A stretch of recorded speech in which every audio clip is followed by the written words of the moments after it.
Hello, I'm John Bachman. Welcome to Newsmax TV. We're joined now by Jim Martin and Pat Boone, both legends in their own respect, here from the 60 Plus Association. They're here as part of their nationwide 60 Plus Healthcare Freedom Bus Tour. Gentlemen, it's great having both of you with us. Good to be with you, too. Good to be with you, John. Yeah. Well, first, Mr. Boone, I want to start with you and tell us why you decided to sign up for this tour and become a spokesman for the 60 Plus Association. Well, some 15 years ago, I came out of the closet and admitted that I am a senior. And of course I had been for some time, but I was not advertising it at all. I'd been approached by Days Inn to be a spokesman for them soon after I turned 50, and I thought, I'm not interested in presenting myself as a spokesman for seniors at that point. But 15 years ago, after I turned 60, I thought there's no point in acting like I'm not a senior, so I did. And then Jim Martin of 60 Plus contacted me and told me about the organization. It's more conservative than AARP by a long shot. It was then and even more now. And we're doing things that we think are truly in the best interest of seniors. We don't always think that about AARP and their political leanings. So he asked if I would be a spokesperson, and I immediately said yes. I don't think I hesitated. And now I've become much more passionate in my advocacy for the welfare and the good of seniors, partly because my own mom and dad have slipped away now. Daddy lived to be 94, Mama 91, and lived their lives like, you know, the textbook way to live your life. But they ran out of all their funds. They had unexpected physical problems and surgeries, and pretty soon Daddy's money was all gone. And one day he asked me if I would at all be interested in buying some gold coins. I knew he had put away as sort of his last resort. And I knew he was now scraping the bottom of the barrel. He would never tell me. And so I said, Daddy, let me see those coins. And I went to a firm that I know sells higher quality gold coins. We substituted those. But I was also able to change over a mutual fund that I had in my name to his name. And he didn't want to do it, but he had no other choice. And as a result, Daddy, when he did slip away, had something to leave to his other kids and to some charities he wanted to help. And thank God I was there. If I hadn't, I don't even want to think about what would have happened to Daddy and Mama. So now I empathize much more with the millions of seniors, and we're getting more of them every day, and they're living longer, and they too are bumping into these unexpected situations, including running out of all their finances. I want to talk about the estate tax issue in a second, but first I want to talk about the health care and the bus tour. Mr. Martin, I know this is a big issue with you as well.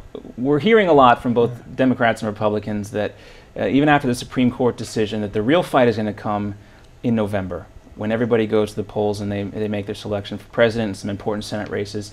Talk to us about what you're doing with this bus tour to make sure that voters make the right selection in November that will affect healthcare decisions for years down the road. Sure. Well, first of all, we are on this tour nationally. We started here in my home state of Florida. We go to Virginia next, which is my new home state, really. I live there now. Then we go to Ohio. And we're talking to seniors all over the country about this particular bill that was passed almost 2 years ago, the health care overhaul bill. And the fact is, I must mention that the other seniors group, the AARP, we like to refer to them as the Association Against Retired Persons for an obvious reason. They're making $600 million last year. They're a nonprofit, and they profited to the tune of $600 million. Kind of makes me wonder, how does a nonprofit make such great profits? Fact of the matter is, they're now on what they call a listening tour. They say to seniors, the AARP, they say, you've earned your say. So they're on this listening tour. Well, we've been saying all along, they should have been listening to seniors 2 years ago when this bill first passed. Well, we were wrong in that estimate. They had been listening to seniors after all, because just recently a bunch of emails were discovered from the AARP to the White House. In those official emails from the American Association of Retired Persons, They said to them, we've got to change our messaging. Why? Because their mail was running 14-1 against this bill. 14-1, that's devastating numbers. So the ugly truth has come out that the AARP was working hand in glove with President Obama on this bill. So we'd been saying, oh, they should have been listening. Well, we now modify that. They were listening, they just weren't paying attention to what seniors were telling them. And that's going to come back to haunt them in November. Quite frankly, seniors were upset about that bill 2 years ago. They're even more upset now. They're going to pay the price in November. Just like in 2010, we at the 60 Plus Association, with Pat Boone's help and others, we were saying that there was a senior citizen tsunami headed toward Capitol Hill. We predicted at the time that a lot of those folks in the House in particular would pay the price for supporting that bill. We used to jokingly say they better update their resumes because they're going to be looking for a new line of work. Little do we know that we were so on target that over 60 of them, we like to say it's 60 plus, well over 60 plus, lost. They did have to update their resumes. The Congress flipped over to the Republicans. Now in the Senate in 2012, we're pointing out and predicting that same senior citizen tsunami is still offshore. It's going to come ashore again. There are a couple of senators, one here in my home state of Florida, Senator Nelson, Senator Tester in Montana, Senator McCaskill in Missouri, Senator Stabenow in Michigan, and Senator Brown in Ohio. Those 5 Democrats voted for this bill. Now they're backing away from it. No, I wasn't the 60th vote. They've gotten into a game, a numbers game about whether your vote's 60 or not. Well, the Orlando Sentinel here, and I think Newsmax has also pointed it out, whether your vote 1 or vote 60, you were the deciding vote, because had Senator Nelson not voted for it, it wouldn't have passed. It's that simple. Well, Mr. Boone, I know you're watching the congressional investigation that's coming along with this as well, this supposed coordination between the White House and the AARP. What do you think is an appropriate course of action should it be concluded by Congress that there was illegal or inappropriate coordination between the AARP and the White House? Well, I don't know the legalities, so I can't really answer. I mean, I can speak to the inappropriateness.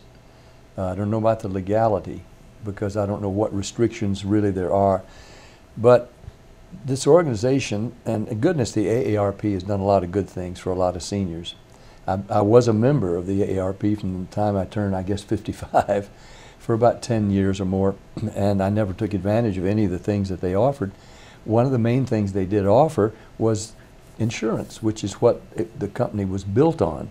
It was a minister and an insurance guy who came up with the idea of offering insurance, low-cost insurance to seniors. Well, it's a good idea, and they built a tremendous organization on it. It is still, I think, their main source of revenue. They're a very wealthy organization. Now they offer lots of other things, and they're good. I mean, good prices, and almost like one of those discount travel services. And they still offer all kinds of insurance, and they promote all of that. But they also lobby for things that are against the interests, we feel, of seniors. So on one hand, they're saying, we do this for you. On the other, we are siding with a profligate administration who's wrecking the economy of the country, and it's not, and ignoring the fact. We just had an interesting discussion with a little lady at one of our stops along the way, and she said, you're saying things that aren't true about the health care plan. And I said, what do you mean? She said, well, you're saying the president's going to take $500 billion out of Medicare. I said, those are his words. It's a matter of record that he said, I have discovered $500 billion in waste and fraud. She says, don't you think it's good to take waste and fraud? I said, yeah, but it's the definition of whose definition of waste and fraud. He thinks perhaps that you are waste and fraud. Because how old are you? 82 years old. There's going to be a panel that's going to decide whether there's enough money in the till to give you a hip surgery or a heart transplant or something that would lengthen your life 2 or 3 years. They may decide that that's wasteful, that that's fraud. They won't do it. They'll make the decision. A panel of 15 people will make that decision. She said, I don't think that's true. I said, well, do you know that 65% of seniors, according to all the research, is not in favor? They are opposed to this health care plan. She said, well, maybe they just don't know. And I said, then you're telling me that the other 65, you're part of the 35%. You're telling me 65% of seniors like you are dumb. They haven't done their homework. They don't know what they're talking about. And yet you're in this minority. They have done their homework and they don't like this bill, and they've let AARP know they don't like it and don't want it, but AARP is pursuing it anyway for their own purposes because they want to be in cahoots and close to the president and to get some kind of largesse from him. So I think it's inappropriate, terribly inappropriate, but I don't know about the legality. Well, I know you mentioned also your father being able to leave something behind for a legacy Yes. for his family. Mr. Martin, you often get credited with the term death tax, talking about the estate tax. I know that's another issue you guys are hot about this time around. Talk about the importance of a repeal of the estate tax and why you're working so hard towards that. Okay, well, thank you very much. And let me give credit where credit is due. The great Ronald Reagan mentioned the death tax a couple of times in the 1980s. It is true at the 60 Plus Association that we started hammering away on a daily basis, and we took the issue from one goal line to the other, and over the last 20 years. We call it the death tax instead of the estate tax, and one of the Democrats on Capitol Hill said, well, we like to call it the estate tax because, you know, it sounds like the wealthy. Well, the truly wealthy set up trusts and foundations. Who can blame them for that? But small entrepreneurs, farmers, if you will, throughout Florida, throughout the nation, small businessmen that don't have the financial capital lying around to spend on lawyers and accountants. It's that simple. So that's why we started calling it the death tax, and we said, after all, if you're paying 50% while you're alive, and then what you've got left over, you're paying as much as 55%. If the first claimant in line is Uncle Sam, not even a blood relative, we think that's morally wrong, if nothing else. And talk about your experience with that, Mr. Boone. You know, obviously that is still in effect. Yeah, oh, it is. And how did that affect your family? Well, in my family, my dad, as I say, used up all of his savings, and yet he was a hard-working building contractor. He worked till he was 80 running his own company, would have continued except his younger partners retired and quit. And so he retired at 80 and became Mama's unpaid handyman for the next 13 years. Lived to be 94, Mama 91. During that time, used up all of his savings. They didn't realize they were going to live as long as they did, and they didn't know they were going to have the physical problems that required serious surgeries. In one case, the doctors didn't think Daddy would ever leave the hospital, but he did, and was out walking again after a while and lived to be 94. I was able to help him leave something to the kids and to some Christian charities that he favored. But that was me, it wasn't the government. And of course I've been blessed, and I'm glad that I had the opportunity. But now, if this president is re-elected, he's already said that the death tax will be increased immediately to 55%, which means that people that have worked hard, people that have saved, paid their taxes, set something away, and now want to leave it to their family, if they have the bad judgment to die, the government would step over and say, thank you, we'll take 55% of that. And if you have to sell your business, if you have to sell your house, if you have to borrow the money, you have to pay the government 55% of whatever was left.